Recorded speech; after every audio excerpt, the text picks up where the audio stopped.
Okay, so today we're going to read the last chapter of Miss Krup Cracks Me Up.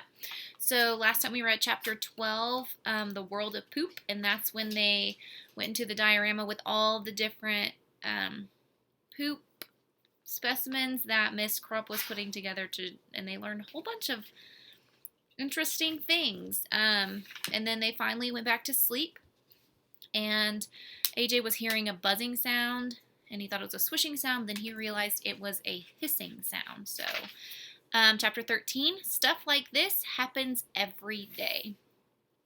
What was that weird hissing sound? Hey, I whispered to Ryan. Who was in the sleeping bag next to mine? Stop that hissing. I'm not hissing, he replied. You are too. We went back and forth like that for a while until suddenly there was an ear-piercing shriek. Eek! There's something in my sleeping bag, screamed Emily. Instantly, everybody was awake, jumping out of their sleeping bags. Emily started running around, freaking out. What is it? Andrea asked. Maybe it's a blue-tongued skink, I yelled. It's a bug, Emily shrieked. It must be that rare hissing cockroach from Madagascar, screamed Andrea. It's General Muffin, Michael yelled. Run for your lives, shouted Neil the nude kid.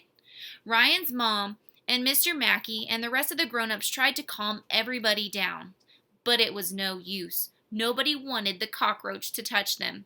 We were all screaming and jumping around. Finally, Miss Krup came running over.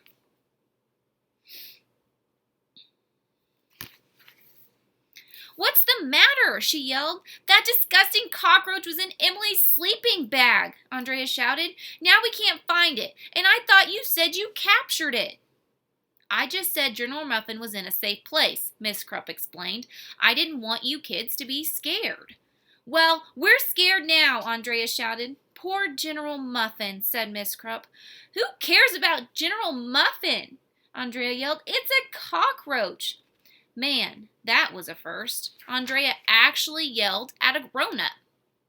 There it is, Michael suddenly shouted. There's the cockroach. Where? There!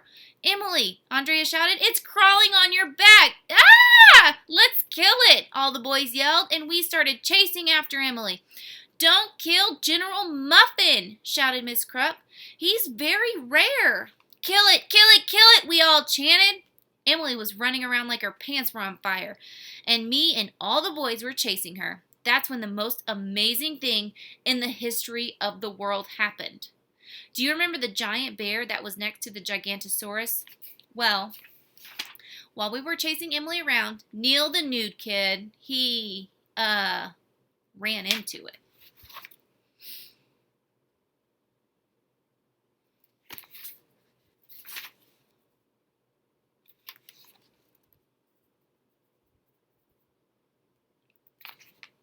Watch out, Ryan's mom yelled. The giant bear started to topple over, and do you know where it landed?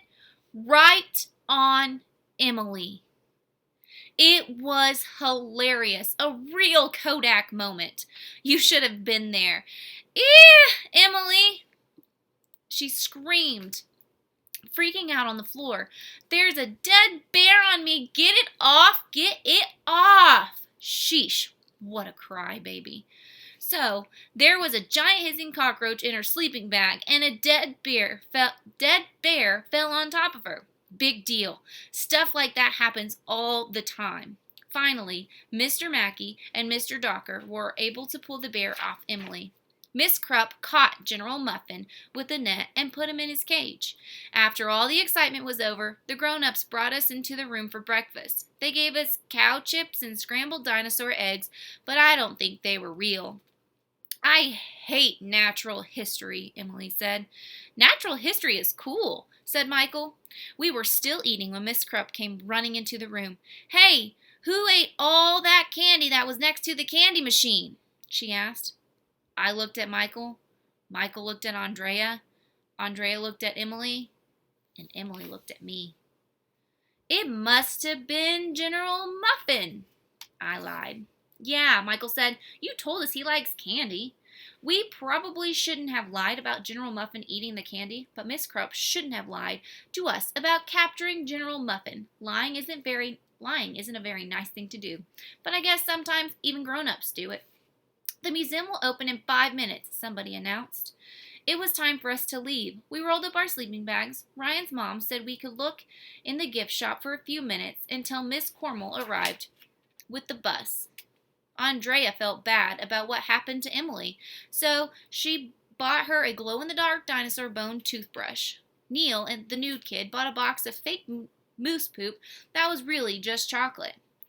As we were leaving the museum, Miss Krupp gave each of us a diploma that said we were junior nature lovers. There was a picture of a dinosaur on it. I'm going to put mine in my bedroom. All in all, the Natural History Museum was almost not boring. Can we come back next week? I asked. Miss Krupp was, as we lined up at the door. Well, said Miss Krupp, now that you are official junior nature lovers, you, don't have to ever come back here again. Bingle boo, said Miss Cornwall as we piled on the bus to go home. What did you learn about?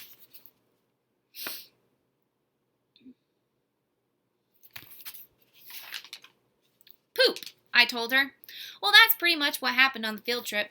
Maybe Miss Krupp will never find out that we ate all the candy. Maybe General Muffin will stay in his cage from now on.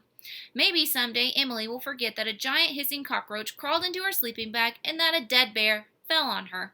Maybe Mr. Docker and Mr. Mackey will cut their nose hairs so they'll stop snoring. Maybe Miss Krupp will stop dressing up like a wild yak and get interested in something besides poop.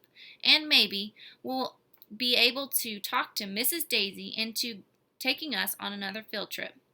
But it won't be easy.